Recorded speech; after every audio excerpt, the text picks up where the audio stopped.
But this evening, she will be talking about her two very favourite women, she tells me, who are both willing to spy for Belgium and die for Belgium. Thank you. Thank you, Caroline.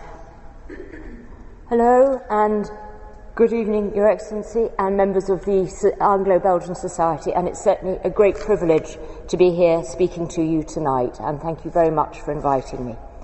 And before I tell you about the stories of two truly amazing Belgian women, I'm going to briefly add to Caroline's kind words. And I must admit that up to about 15 years ago, I, like many of my compatriots, had shamefully little knowledge of Belgium's role and Belgium's suffering during the First World War. Of course, I knew about the scrap of paper and the destruction of Louvain, of plucky little Belgium, and of the men in Gate and of Ypres, but that was quite honestly the extent of my knowledge. Then, when I was researching for my PhD in women's poetry, which Caroline mentioned, I discovered that one of the very first wartime poems to be written by a woman was about Belgium's attempts to withstand the onslaught of the invading German army. It was called Belgia Barlas, and it appeared in the Times literary supplement on the 14th of August 1914. So the war was only 10 days old, and there was actually a poem by a woman published in the Times literary supplement, and it was about Belgium. And as I found out more about the subject, I actually became outraged. Belgium seemed to have been almost written out of the historiography of the war. Perhaps one day, I thought, I would be able to make some sort of contribution and attempt to reinstate her very slightly.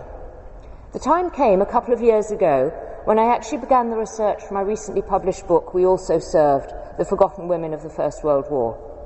A number of Belgian women actually seem to fall into both categories. They served, and they have been forgotten. So, without further ado, I would like to introduce you to two of my very favourite Belgian women. The first one is Marthe Cnockaert, and I must here confess that although I do speak French, I don't speak Flemish, so I apologise for any mispronunciations, and I will be willing to be corrected afterwards.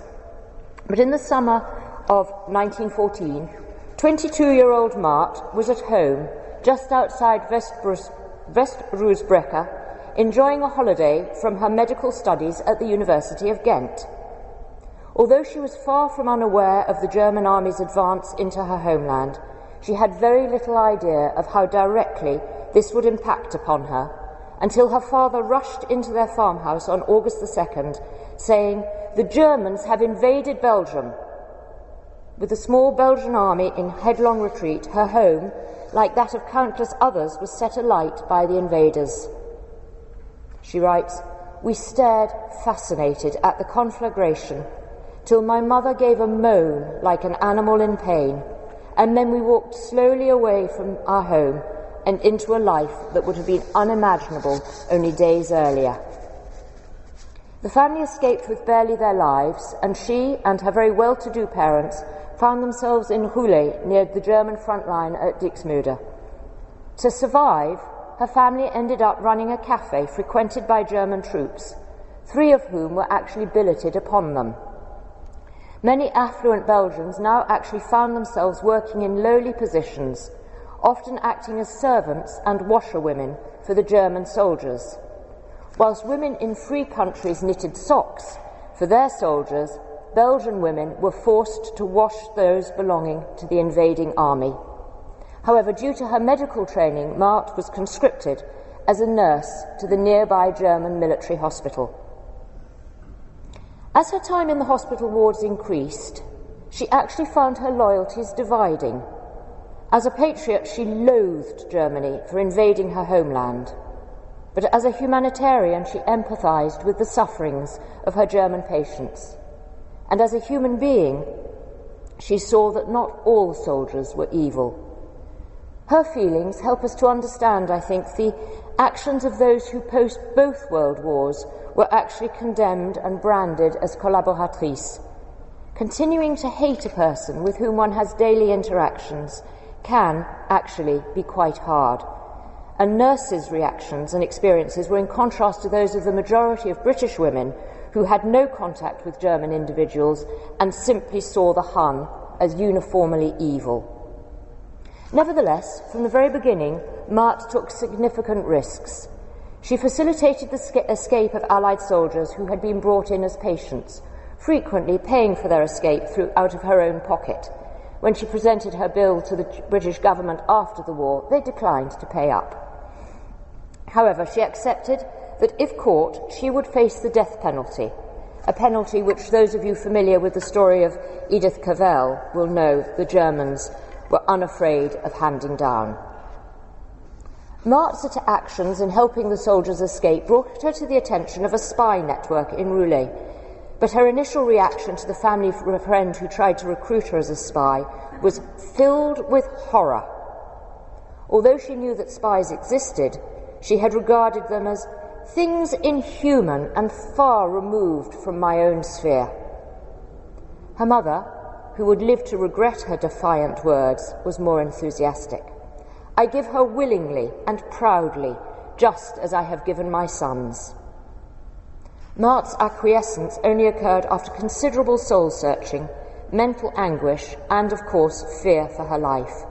She writes, everyone was suspected by the Germans of being a spy. Spy mania was soon fanned into a flame. If even the innocent was suspect and were not infrequently shot out of hand, what fate would befall a woman who had assumed the role? I think it's actually very important to acknowledge the fear which many spies confess to having felt. After all, to be afraid is human. To overcome it is heroic. And there is much that is deeply human as well as heroic in Marthe's story. She came to acknowledge how the spying activities in which she was becoming ever more deeply involved did have humanitarian consequences. After the Allied bombing of Roulet Station in the early spring of 1915, she writes, "It was I who was responsible for the hellish scene that was now being enacted. I threw myself on my bed and wept as though my heart was breaking." She describes in absolutely unflinching detail how her actions had killed both friend and foe alike. I wandered along an endless street of smoking ruins, where the way was strewn with mangled corpses whose glassy eyeballs watched me accusingly. Perhaps, unlike soldiers who actually have a collective action to hide behind and therefore feel much less personal culpability, she was forced to acknowledge that she was responsible for the deaths of unknown soldiers and also my little German officer friend of the railway transport, who had unwittingly divulged secret information, and because of her transmission to the British, he left behind 2 young, orphaned daughters in Hanover. However much she might tell herself, "I was serving my country," there are times when this mantra is not sufficient to exonerate her in her own heart. The German authorities and the doctors at Roulet Hospital had absolutely no reason to suspect her, and so her espionage and medical work continued in parallel. In due course, she learnt that His Royal Highness the King of Württemberg has graciously indicated that you have been awarded the Iron Cross for fine work with this hospital. This award stemmed primarily for her services in the field following the latest fiendish development in warfare, the first gas attack on the 22nd of April 1915. She had been working up the line near Langemarck, in a field hospital packed with French soldiers, beating and fighting the air for breath, their faces contorted out of all human shape. She had acquired first-hand knowledge of what the strange-shaped cylindrical objects she had seen being stockpiled in Roulet and had reported to the British were actually for. And she also discovered that the Germans had no antidote for the poison that they had unleashed. Her role as a nurse at the German military hospital gave her considerable freedom to move around the town, greater freedom than was accorded to most Belgians who were under the jurisdiction of the German military code. Curfews were strictly enforced, but being a nurse, she was able to go around at night, and this allowed her to undertake clandestine, illegal activities. Her Iron Cross increased the trust that the German bosses placed in her. And when a colonel invited her to Brussels to see the opera, to eat decent food, She seized the opportunity, less for the gastronomic reasons than because her British spy masters had asked her to find out about the date and time of the Kaiser's planned visit to Roulet. However, she was aware that more would be required of her than pleasant company, and that she may not be able to hold the Herr Colonel at arm's length. She answers her own question, why had I done it? For the sake of ravished Belgium.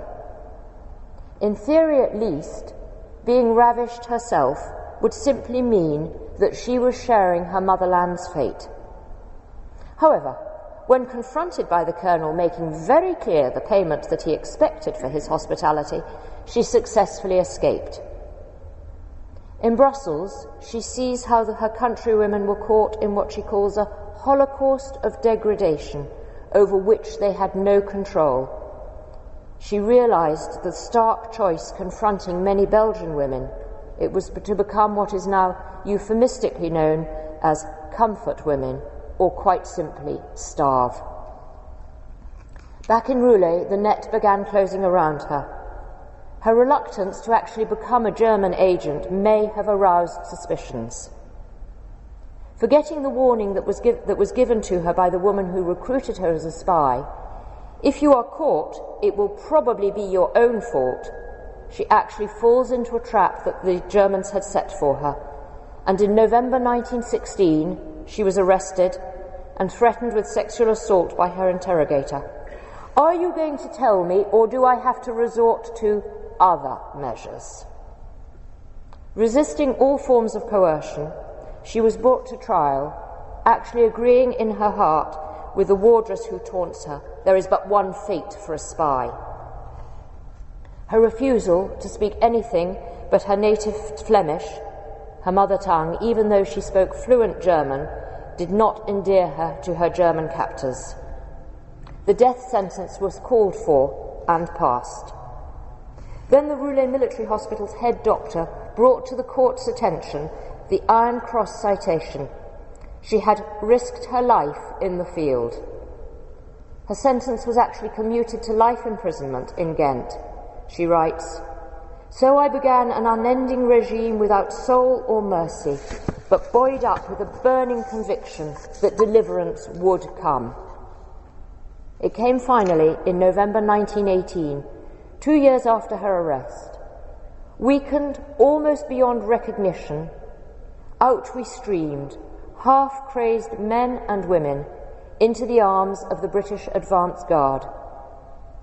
In due course, her demobilisation papers and her back pay arrived, although not the money that she had spent helping prisoners escape, was delivered to her from the British intelligence, along with the news that on the 8th of November 1918, she had been mentioned by Sir Douglas Haig in his dispatches. In 1919, the British Secretary of State for War, Winston Churchill, commended her gallant and distinguished service in the field. And then news came of the award of both the French and the Belgian Légion d'honneur, making her certainly the only woman, almost certainly also the only combatant, to have been decorated by 4 of the main combatants of the Great War. Yet even her pride at her decorations and her joy that once again Belgium was a free nation, ambiguity remained.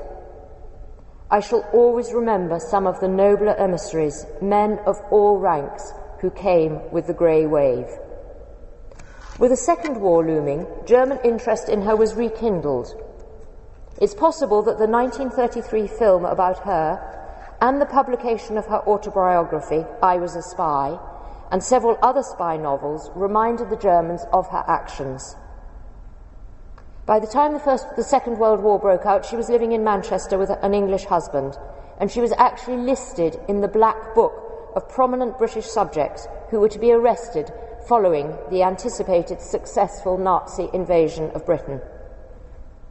However, this naturally didn't happen, and when the Second War ended, she returned to her native land, where she died in 1966, a largely forgotten, 4 times decorated, reluctant agent who, in her own words, took the only course open to me, both as nurse and as spy.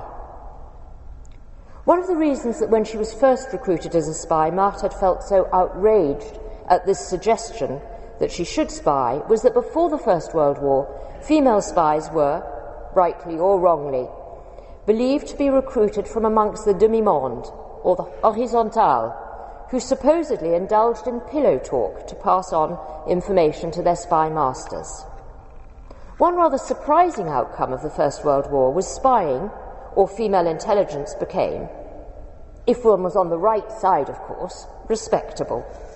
In addition, it was the activities of female spies from amongst the less privileged stratas of society who raised awareness, and I know that this sounds unbelievable today, that poorer women could put their lives on the line purely for love of country. So one woman who falls very neatly into this supposedly surprising category is Gabrielle Petit. She was a 21-year-old Belgian shop assistant. Unlike Marthe, whose spying activities were almost thrust upon her due to her profession and her linguistic abilities, Gabrielle took the conscious decision to spy for the British, although initially she too found the word spy repugnant. Gabrielle's quick wits and her skill in helping young Belgian men, among them her injured fiancé Maurice, to cross the River Isère to join with the Belgian army, brought her to the notice of the British authorities. In July 1915, she was invited to come to London for intelligence training, and on her return to Brussels, she created her own cell and network using a number of false identities. She supplied the British with vital, meticulously compiled, invariably accurate information on trains, troop movements, and armaments. A network of informers was necessary. With aerial reconnaissance in its infancy, human eyes were the most effective providers of information.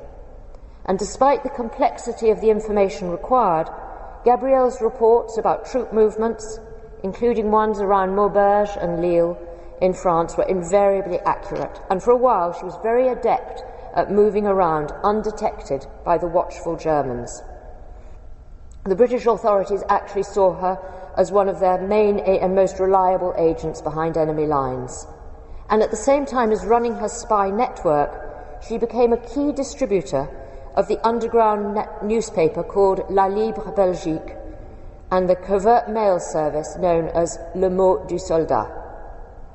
This Belgian postal system, actually allowed soldiers serving in the tiny, unoccupied area of Belgium and in France to make contact with those living in the occupied zone. And this was a veritable lifeline for those who had absolutely no way of knowing if their loved ones were alive or dead. We're probably all very familiar with the letters, the postcards, the field postcards that the British and Allied troops were able to send home to their loved ones. For the Belgians, they had absolutely no way of contacting their family, and so they were 4 years with the only hope they had of any contact was from the tiny letters that women like Gabrielle and a large network of women were trying to deliver. And this was one way of just knowing that your family may still be alive. And I think it's important to recognise the risks that women predominantly, not only, but men as well, were taking in trying to move these letters around the little from the unoccupied area of Belgium into Belgium itself. And every letter put the postman or the postwoman at very, very considerable risk. Gabrielle was frightened, but she refused to be cowed by the dangers she faced, and she claimed, "If I die in service, my death will be like a soldier's."